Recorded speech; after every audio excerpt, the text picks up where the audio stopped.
రంజాన్ అంటే మనకు గుర్తొచ్చేది హలీం. అందరికీ రంజాన్ ముబారక్. ఆంధ్రాస్ లార్జెస్ట్ రెస్టారెంట్ లో ఈ ఫిబ్రవరి 19th అంటే థర్స్డే నుంచి హలీం ఉంటది. హలీం అంటే ఏదో మా కిచెన్ లో చేసేసి అది తీసుకొచ్చి మీకు సర్వ్ చేయడం కాదు. ఒకసారి చూపిస్తాను రండి. ఎలా అయితే మనం బట్టి ప్లేస్ చేస్తామో బట్టి ప్లేస్ చేసి బట్టీలో కుక్ చేస్తారు. మన దగ్గర 2 టైప్ ఆఫ్ హలీమ్స్ దొరుకుతాయి. ఒకటి చికెన్ హలీం, ఒకటి మటన్ హలీం. నేనైతే మటన్ హలీం కి చాలా ఫేవరెట్.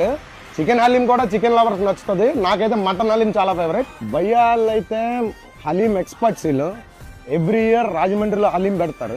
ఈసారి మన రాయుడు గారి మిలిటరీ హోటల్లో హలీం పెట్టాలి, అథెంటిక్ హలీం ఇవ్వాలి అన్న ఒకే ఉద్దేశంతో బట్టీతో ప్రిపేర్ చేస్తారు. కిచెన్లో ప్రిపేర్ చేసి అది వచ్చి మీకు సర్వ్ చేయరు.